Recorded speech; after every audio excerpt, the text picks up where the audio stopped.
بسم اللہ الرحمن الرحیم۔ السلام علیکم ورحمۃ اللہ وبرکاتہ۔ ایک چیز جو ہمارے ذہن میں آنی چاہیے کہ ہم جس دور میں سے گزر رہے ہیں وہ کیسے حقائق کھل رہے ہیں۔ اس وقت ایران اور اسرائیل کی جنگ جاری ہے۔ اسرائیل جو ایک دہشت گرد ملک ہے، عرصے دراز سے نہتے فلسطینیوں کو مارتا رہا ہے۔ فلسطینیوں نے وہ تیاری نہیں کی، وہ جو کہ اسرائیل پوری دنیا سے جدید ٹیکنالوجی اپڈیٹ کرتا رہا خود کو، اور اسرائیل کے مقابلے میں فلسطینی وہ تیاری نہ کی۔ بنیادی بات یہ ہے کہ جب تک کوئی بھی قوم جاگتی نہیں ہے، بیدار نہیں ہوتی، طاقت کے نشے مست میں ایسے ملکوں کو جو عرصہ دراز سے ان مظلوموں اور نتنوں اور بچوں کو قتل عام کرتے ہیں، آپ اپنے تصور میں لائیں کہ جو قوم اور جو بچوں کو خوف، ڈر اور بھوک سے مرنا کیا ہوتا ہے، اس کو سمجھنے کی کوشش کریں کہ بھوک سے مرنا کیا ہوتا ہے۔ اور وہ بچے بلک بلک کے، کمزور ہو کے، تڑپ کے پانی، خوراک، دودھ، دوائیاں اور کس طریقے سے اور اذیت سے گزرے ہیں، ہمیں دیکھنا چاہیے۔ ایران نے اور مسلمانوں نے جب تک ایک اتحاد بلاک نہیں بنائیں گے، جب تک یہ نہیں سمجھیں گے کہ ہمیں کیا کرنا ہے، کیا کرنا چاہیے، دشمن کی پالیسیاں واضح ہیں، ایک کے بعد ایک کا نمبر، جب تک وہ اس چیز پہ نہیں آئیں گے کہ دشمن کا مقابلہ بڑی حکمت، بڑے دور اندیش اور بہت ہی خوبصورت اور بہادری اور دلیری ہمت کریں گے، پیچھے نہیں ہٹیں گے، اس کے پیچھے عمر کا بہادر ہے، وہ نہیں ٹھہر سکے گا۔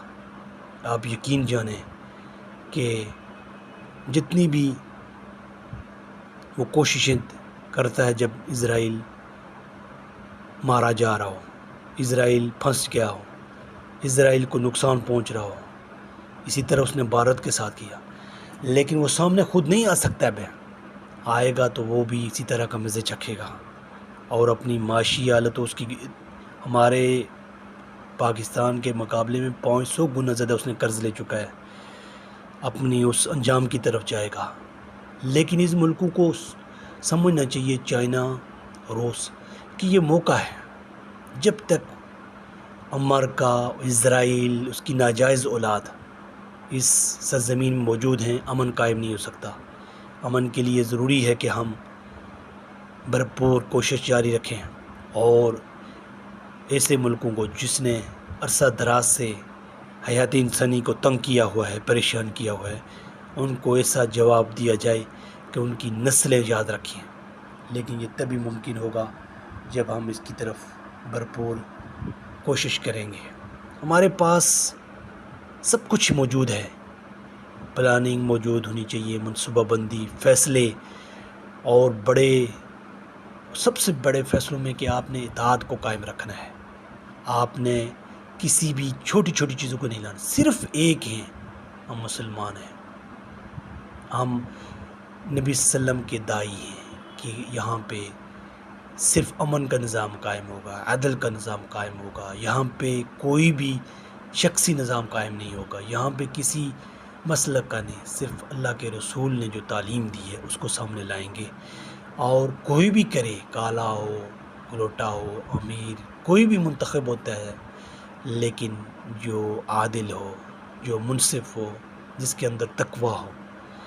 ہمیں یہ دیکھنا چاہیے کہ ایران کی پالیسی جو ہے اس وقت، جب تک اس نے آگے بڑھنا ہے، اور آگے بڑھ کے اس کے اندر کے جو لوگ ہیں جنہوں نے مخبری کی ہے، جنہوں نے جہالت کی بنیاد پہ غیروں کا ساتھ دیا ہے، اور چند ٹکوں کے خلاف چند ٹکوں لے کے ایران کو گرانے کی کوشش کی ہے، ان کو سخت سزائیں دی جائیں، عبرت ناک، تاکہ دنیا یہ دیکھ لے، اور جو اس طرح کے اور پپٹ ہیں ان کو بھی یہ معلوم ہونا چاہیے کہ اس کی سزا کیا ہوتی ہے۔